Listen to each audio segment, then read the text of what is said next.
পুরনিয়োগ দুর্নীতির মামলায় ইডির হাতে গ্রেপ্তার সুজিত বসু।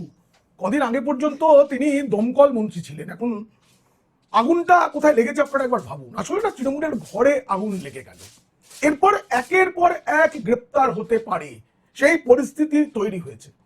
আমি আমার আগের প্রতিবেদনে যখন বলেছিলাম যে ভাইপোকে গ্রেপ্তারের প্রস্তুতি শুরু হয়ে গেছে, তখন অনেকে প্রশ্ন করেছেন কিভাবে প্রস্তুতি। তার কয়েক ঘন্টা বাদেই, মানে আমি ওই প্রতিবেদন রেকর্ড করার কয়েক ঘন্টা পরেই আপনারা দেখতে পেয়েছেন যে তার জেড প্লাস ক্যাটাগরির যে নিরাপত্তা সেটা উঠে গেছে। আসলে এটা যদি ভাবেন যে মুখ্যমন্ত্রী শুভেন্দু অধিকারী এই নিরাপত্তা তুলে নিলেন, তা নয়। আসলে পুলিশ যে কোনো নিরাপত্তা কাউকে দিলে বা কেন্দ্রীয় বাহিনীও যদি কাউকে দেওয়া হয়, একটা সময় অন্তর অন্তর তার পর্যালোচনা করার নিয়ম। এবার কারো যদি জীবনের ঝুঁকি থাকে তাকে নিরাপত্তা দেওয়া হয়, প্রত্যেক সাংসদ নিরাপত্তা পান, কিন্তু অভিষেক বন্দ্যোপাধ্যায় শুধু ডায়মন্ড হারবারের সাংসদ হিসেবে নয়, মানে আঞ্চলিক দল তবু সর্বভারতীয় সাধারণ সম্পাদক, শাসক দলের তিনি একজন হনু, এবং সবচেয়ে বড় কথা তিনি একজন ভাইপো। এই কারণেই তাকে নিরাপত্তা দেওয়া হচ্ছিল। গত 10 বছর ধরে তিনি ওই সাইরেন বাজিয়ে পাইলট কার নিয়ে ঘুরেছেন আর হুমকি দিয়েছেন, হুঁশিয়ারি শুনিয়েছেন, কিন্তু এখন তার নিরাপত্তার দরকার নেই, তাই তাকে সাধারণ সাংসদের মতো নিরাপত্তা দিলেই চলবে। মানে বুঝতে পারছেন তো? আসলে দেখুন, সিবিআই ইডি এতদিন কেন চুপ করেছিল এটা নিয়ে যারা প্রশ্ন তুলতেন বা এখনো তোলেন, তাদের আমি বলি যে রাজ্যের পুলিশ সহযোগিতা না করলে কেন্দ্রীয় যে এজেন্সি তাদের কাজ করার অনেক অসুবিধা হয়। সেটা আপনারা দেখেছেন তো, আইপ্যাকের ওই কর্তার বাড়িতে, অফিসে যখন তল্লাশি চালাতে যাওয়া হয়েছিল, তখন পুলিশ এবং মুখ্যমন্ত্রী কিভাবে বাধা দিয়েছিলেন, প্রাক্তন মুখ্যমন্ত্রী। এবার প্রশ্ন হচ্ছে, এই যে সুজিত বসুকে গ্রেপ্তার করা হয়েছে, এর মধ্যেও কিন্তু ভাইপোর যোগ রয়েছে। সবই ভাইপোর ইচ্ছায় হয়েছে, সুতরাং এই মামলাতেও ভাইপো অভিযুক্ত। ফিরহাদ হাকিম, ববি হাকিম তিনি বলবেন যে কলকাতা পুরসভার নিয়োগ তো অয়নশীলের মাধ্যমে হয়নি, সুজিত বসুকে যে মামলায় গ্রেপ্তার করা হয়েছে, না, কলকাতা পুরসভাতেও নিয়োগ দুর্নীতি রয়েছে। আমি ধাপে ধাপে সব বলবো, তাই এই গ্রেপ্তার হওয়ার ভয় থেকে কেউ বাঁচছেন না, কেউ না। আরো বড় কথা, জনাব ফিরহাদ হাকিম তিনি তো রাজ্যের পুর ও নগরোন্নয়ন মন্ত্রী, তাই দীর্ঘদিন ছিলেন, তাই তাঁর আমলে যা যা হয়েছে তিনি কিছুই জানেন না, এটা তো বলে থাকতে পারেন না। এই পরিস্থিতিতে আরো কারা কারা গ্রেপ্তার হতে পারে তার লম্বা তালিকা ইডির হাতে, তৃণমূলের হাতেও। তৃণমূল ভয় পাচ্ছে। এরপর কে? সুজিত বসুর উপরে কে? এ নিয়ে আলোচনা করব, এবং সেটা ভালো লাগলে অবশ্যই সাবস্ক্রাইব করবেন পিনাক্কি বলছে। আমি আগেও বলেছি, আবার বলছি যে আমার ভিডিওর আপনাদের ভালোবাসায় ভিউজ প্রচুর, অনেক মানুষ দেখছেন আপনারা, কিন্তু যারা দেখছেন তারা অনেকে এখনো পর্যন্ত সাবস্ক্রাইব করেননি। আপনারা যদি সাবস্ক্রাইব করেন, খুব সহজ, কোনো খরচ নেই, কোনো ঝামেলা নেই, বেল আইকনে হাত ছোঁয়ালে প্রতিদিন নিয়মিত আপনার কাছে ভিডিও পৌঁছে যাবে। আর আমরা যত শক্তিশালী হব, পিনাক্কি বলছে সাবস্ক্রাইবার সংখ্যা যত বাড়বে, যত শক্তিশালী হবে, তত বেশি বেশি মানুষের কাছে ইউটিউব নোটিফিকেশন পাঠাবে। সুতরাং আপনারা অবশ্যই দেখার পর ভালো লাগলে সাবস্ক্রাইব করুন, দেখুন এবং সাবস্ক্রাইব করুন। এখন আর কারা কারা গ্রেপ্তার হতে পারে এই মামলাটার নারী নক্ষত্র সবকিছু জানতে দেখুন ও শুনুন পিনাক্কি বলছে। দেখুন, পিসি ভাইপোর পাপের সাজা শুরু হয়ে গেছে, এবং এই পাপের যারা অংশীদার সকলের সাজা শুরু হয়ে গেছে। কিন্তু এই যে আলোচনা করব আজকে কে কে আরো গ্রেপ্তার হতে পারে, তার আগে একজন দায়িত্বশীল সাংবাদিক হিসেবে কিছু খবর আপনাদের জানানো দরকার। নতুন সরকার আসার পরে যা যা কথা দিয়েছিল সেগুলো রাখছে কিনা সেদিকে আমাদের নজর থাকবে। আমি বলেছিলাম, প্রথম মন্ত্রিসভার বৈঠকের দিনই বলে দেওয়া হয়েছে চাকরি প্রার্থীদের বয়সের ঊর্ধ্বসীমা 5 বছর বাড়ানো হচ্ছে। এগুলো কেন, কি, কিভাবে হবে, আমি বিস্তারিত এ নিয়ে প্রতিবেদন করব।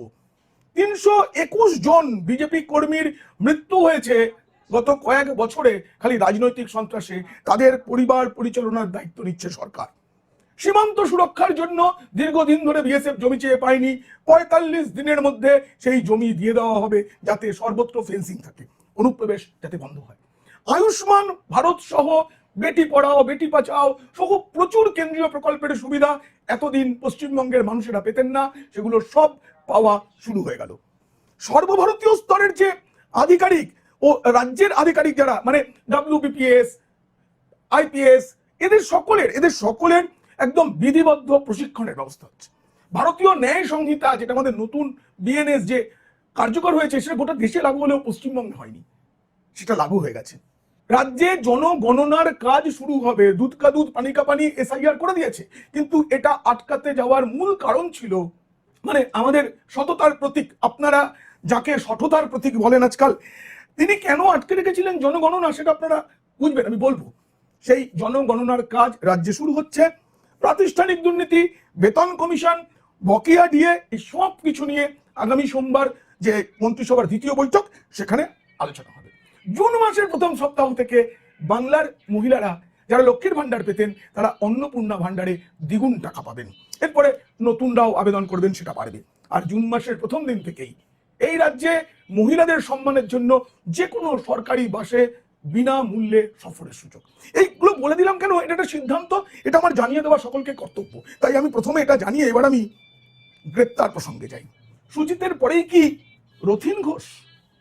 এইসব এলাকার মধ্যে মধ্যমগ্রামে তিনি জিতেছেন বিধায়ক হয়ে, বারবার তাকে পুরো নিয়োগ মামলায় ইডি রেখেছে, কিন্তু তিনি যাননি, বিধায়ক হয়েছেন। খুব তাড়াতাড়ি বিধানসভা বসলেই তাকে শপথ নিতে হবে, তারপরেই কি গ্রেপ্তার?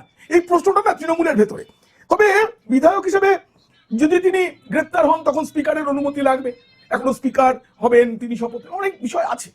তবু তৃণমূল ভাবছে যে এখন গ্রেপ্তার হলে অনেক সমস্যা, তাই তাকে একটু আগলে রাখার চেষ্টা হচ্ছে, পারা যাবে কিনা জানি না। এবার আপনাদের বলি পুরো নিয়োগ দুর্নীতি আসলে কতটা। পুরো নিয়োগ দুর্নীতির যদি সবটা হিসাব করা হয় তাহলে 100 কোটি টাকার বেশি।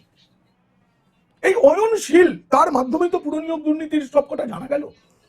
তাকে প্রথমে যখন স্কুল নিয়োগ দুর্নীতি মানে যে প্রাথমিক এবং এসএসসির যে 26,000 চাকরি গেল, সেই সব মামলায় তার অফিসে প্রথম তল্লাশি চালানো হয়। এই তল্লাশি এবং তাকে গ্রেপ্তার করা হয়। এই সময় প্রচুর উত্তরপত্র বা ওয়েমার শিট উদ্ধার হয়, তার মধ্যে দেখা যায় যে পুরসভা নিয়োগেরও ওয়েমার সেট তার বাড়িতে রয়েছে, যেটা থাকার তো কথা নয়। তখনই হদিশ পাওয়া যায় যে এখানে একটা পুরো নিয়োগ কেলেঙ্কারি আছে এবং তার ওয়েমার শিট এখানে কেন আছে, তদন্ত শুরু হয়। সিবিআই এর পাশাপাশি ইডিও তদন্ত শুরু করে। গত বছর যখন এই মামলার চার্জশিট দেওয়া হয়েছিল তখনই জানা গিয়েছিল যে সিবিআই তদন্ত করে কি পেয়েছে, কিভাবে লেনদেন হতো টাকা, কিভাবে চাকরি পাওয়া যেত, সব উল্লেখ করা ছিল। তাতে দাবি করা হয়েছিল অয়নের 2 জন এজেন্টের মাধ্যমে চাকরিটা হতো, প্রত্যেকের কাছ থেকে গড়ে 50,000 টাকা করে নেওয়া হতো একটা চাকরির জন্য। পরে জানা যায় এটুকু নয়, আরো অনেক বেশি। মোট 20টা পুরসভায় নিয়োগের দায়িত্ব দেওয়া হয়েছিল এই অয়নশীলকে। তার 2 এজেন্ট শ্রমিক চৌধুরী, আরেকজন হচ্ছে দেবেশ চক্রবর্তী ওরফে কানুদা, এই নামেই তিনি চাকরি বিক্রির যে বাজার সেই বাজারে পরিচিত ছিলেন। মানে কতজন চাকরি পেয়েছে এই ফিগারটা এখনো পর্যন্ত যা জানা গেছে 2000 জনের বেশি, কিন্তু এটা অনেক বাড়বে এবং মোট 20টার মধ্যে 17টা পুরসভায় খোঁজ পাওয়া গেছে, বাকি সবকিছু এখনো পাওয়া যায়নি, তার খোঁজ চলছে। এবং অয়নশীল আস্তে আস্তে মুখ খুলছেন, তিনি বলছেন, তবেই না সুজিত বসুকে গ্রেপ্তার করা গেল। এই সুজিত বসু বাম আমলে তিনি সুভাষ চক্রবর্তীর গুন্ডা হিসেবে পরিচিত ছিলেন, আর পরে তিনি চোর হিসেবে পরিচিত হন। শ্রীভূমির পুজোটা কি করে হবে অনেকের চিন্তা। মা দুর্গা ওখানে আসতেন বটে, অনেক ধুমধাম করে পুজো হতো, কিন্তু মা দুর্গা কি সত্যি চুরির টাকায় পুজো নিতেন? আমার প্রশ্ন আছে। আমি কখনো ওই মণ্ডপে যাইনি বা যাওয়ার চেষ্টা করিনি, তবে শুনেছি দারুণ ঘটা করে পুজো হতো এবং সততার প্রতীক আসতেন প্রতিবার, ওখানে এসে ফিতে কাটতেন। কিন্তু অয়নশীলের এই যে এবিএস ইনফোজেন, তাকে মিউনিসিপ্যাল সিলেকশন প্রসেসর কি করে করা হলো, এর জবাব কিন্তু আসলে দিতে হবে মমতা বন্দ্যোপাধ্যায়কে। তার ভাইপো কি কি সুবিধা নেওয়ার জন্য, তার প্রিয় ভাই পুরো ও নগরোন্নয়ন মন্ত্রী তথা কলকাতার মেয়র ফিরহাদ হাকিম, তারা কি কি সুবিধা নেওয়ার জন্য এবিএস ইনফোজেনকে মিউনিসিপ্যাল সিলেকশন প্রসেসর নিয়োগ করলো। রাজ্যে কি নিয়োগ প্রক্রিয়া চালানোর মতো কর্মী নেই, না কর্তারা নেই? স্কুলে নিয়োগ, রেশন বন্টন, কয়লা গরু, মানে তার তো কোনো সীমা পরিসীমা নেই, কত কিছু চুরি হয়েছে। নতুন যে সরকার স্থাপিত হয়েছে তাকে উন্নয়নের কাজের পাশাপাশি দুর্নীতি এবং কত ফাইল, সব ফাইলেই কিছু না কিছু দুর্নীতি পাওয়া যাবে। ইতিমধ্যে যেসব নিয়োগগুলো বাতিল করা হয়েছে তার মধ্যে অনেক নিয়োগ দুর্নীতির নিয়োগ ছিল। এই যে যারা বিভিন্ন জায়গায় মাথায় যাদের বসানো ছিল, কোটি কোটি টাকা তারা বেতন নিয়েছে। ইডির এক কর্তার বক্তব্য যে 100 কোটি টাকা ছাড়িয়ে যেতে পারে পুরো নিয়োগ। কোথাও মজুর নেওয়া হয়েছে, মজুর, রাস্তা পরিষ্কার করার কাজ, এইসব কাজ যারা করেন তাদের কাছেও কিন্তু টাকার অঙ্কটা ওই ছিল 50,000। কোথাও করণিক বা কেনানি, কোথাও কম্পিউটার অপারেটর, এইসব পদ এবং পদ ও বেতন অনুযায়ী এই টাকাটা কোনো কোনো পুরসভার ক্ষেত্রে 4 থেকে 10 লাখ টাকা পর্যন্ত ছিল। কিন্তু পুরসভার চাকরি তো স্থায়ী চাকরি, ওখানে একটা চাকরি পেয়ে গেলে, আমি পুরুষদের ক্ষেত্রেই বলছি, যে অনেক টাকা পণ নিয়ে একটা বিয়ে করা যায়, ফলে ওই ঘুষের টাকাটা ওখান থেকে উঠে আসবে। আমাদের রাজ্যে পণ প্রথা তো যায়নি। এই যে এত লক্ষ লক্ষ টাকা দিয়ে যারা স্কুলের চাকরি কিনেছিলেন, তারা সেই টাকাটা তুলে নিয়েছিলেন শ্বশুর মশাইয়ের থেকে। আসলে না, দুর্নীতি আর পাপ একেবারে পাশাপাশি থাকে, একটার সাথে আরেকটা সম্পৃক্ত হয়ে থাকে। আর এই যে 4 লাখ থেকে 10 লাখ টাকায় বিভিন্ন পদ অনুযায়ী যে চাকরি বিক্রি হয়েছে, সেটাকে যদি গড়ে 5 লাখ টাকা ধরে নেওয়া হয় মাথা পিছু, তাহলেই তো 100 কোটি হয়ে যাচ্ছে। সব পাকা সরকারি চাকরি, ফলে এই চাকরির পর পেনশন আছে, ডিএ বৃদ্ধি আছে, পে কমিশন আছে, ফলে এই চাকরি তো মূল্যবান চাকরি না। শুধু তাই নয়, মানে এই 100 কোটি টাকার যে সূত্র যেখান থেকে এসেছে, সেগুলো সব ইডির কাছে এসে গেছে, কারণ অয়নশীল সব বলে দিয়েছেন, সব বলেছেন কোথা থেকে। বিশেষ করে উত্তর 24 পরগনার কামারহাটি, বরানগর, উত্তর দমদম, দক্ষিণ দমদম, কাচিরাপাড়া, এরকম 14টা পুরসভায় সবচেয়ে বেশি এই দুর্নীতি হয়েছে, নিয়োগ দুর্নীতি হয়েছে। ইডি সূত্রে যেটা জানা গেছে, 70টা পুরসভায়, মোট 70টা পুরসভায় বিভিন্ন পদে এইভাবে নিয়োগ হয়েছে। এতে রাজনৈতিক নেতাদের ছেলে মেয়েরা, তারাও চাকরি পেয়েছেন, শালা, বৌমা, বৌমার ভাই, এমনকি প্রেমিকাও। রাজনৈতিক নেতাদের বান্ধবীরাও চাকরি পেয়েছেন। বেশ কয়েকজন প্রভাবশালীর সবকিছু পাওয়া গেছে। আর এতেই তো তৃণমূলের ভয়, সকলেই ভয় পাচ্ছেন, আমার নামটা নেই তো তালিকায়। এখন তো রাজ্য পুলিশ বাঁচাতে পারবে না। শুভেন্দু অধিকারী মুখ্যমন্ত্রী হিসেবে দায়িত্বের সঙ্গে বলেছেন যে আমাদের 3 বারের মুখ্যমন্ত্রী, তিনি যাই করে থাকুন তার নিরাপত্তায় যেন কোনো বিঘ্ন না ঘটে, এটা খেয়াল রাখতে হবে। তার বাড়ির সামনে গিয়ে অনেক কিছু করছেন, এবার এগুলোকে নিয়ন্ত্রণ করা দরকার। সকলেরই শাস্তি পেতে হবে সকলকে, কিন্তু সেটা যেন আইন কেউ নিজের হাতে না তুলে নেয়, সেটা দায়িত্ব জ্ঞান সম্পূর্ণ একজন মুখ্যমন্ত্রী এ বিষয়ে সতর্ক করেছেন, পুলিশ প্রশাসনকে পদক্ষেপ করতে বলেছেন। কিন্তু তার তদন্ত থেকে তো কেউ বাঁচবেন না। আমি কতগুলো পুরসভার নাম বলছি যেখানকার বর্তমান প্রাক্তন চেয়ারম্যানরা সতর্ক থাকুন, এই সব পুরসভার অনেক আধিকারিক সতর্ক থাকুন, এবং যারা চাকরি কিনেছিলেন তাদের নামের তালিকা তৈরি হয়ে গেছে, লম্বা তালিকা। উত্তর দমদম, দক্ষিণ দমদম, কামারহাটি, বরানগর, মধ্যমগ্রাম, ব্যারাকপুর, পানিহাটি, রানাঘাট, টাকি, কারো নাম বলছি না, নামের তালিকা আমার কাছে আছে, আমি বলছি না। সকলে সতর্ক থাকুন। আসলে সতর্ক করে তো কোনো লাভ নেই, আর সতর্ক হওয়ার সময়টা চলে গেছে, বাঁচানোর কেউ নেই। এখন থেকেই পিসিমণি বলছেন রবীন্দ্রনাথ ঠাকুরের কাছে নালিশ করেছেন, আমাকে কেউ ফোন করছে না, কোনো মেসেজ আসছে না, তারপরে বলছেন ওই ছবিতে দোষ দেওয়ার দোষ ওনার মধ্যে রয়েছে। উনি বলছেন আমার ইন্টারনেট কানেকশনটা কেটে দিয়েছে। কে কেটে দেবে? উনি তো নাকি মাইনে পত্র নিতেন না, তাহলে ইন্টারনেট বা মোবাইলের বিলটা কি সরকার জমা দিত?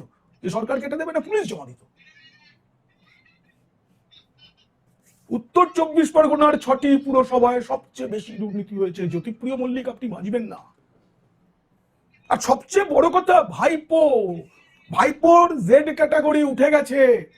এখন তিনি গত 10 বছর ধরে যে সুবিধা ভোগ করেছেন শাসক দলের হনু হিসেবে, এটা তো হয় না, এটা তো নিয়মে নেই। ফলে তিনি তো রাস্তা কেমন করে পার হতে হয় সেটা ভুলে গেছেন, গাড়ি করে বের হন। এবং আপনাদের বলি, উনি গাড়ি করে একটা জায়গায় যাবেন, তার আগে তার গাড়িটা বিভিন্ন জায়গায় ঘোরাঘুরি করে, শুধুমাত্র কায়দা দেখানোর জন্য। কিন্তু এখন তো রাস্তা পার হতে গেলেও পাশে পুলিশ থাকবে না, হেঁটে হেঁটে পার হতে হবে।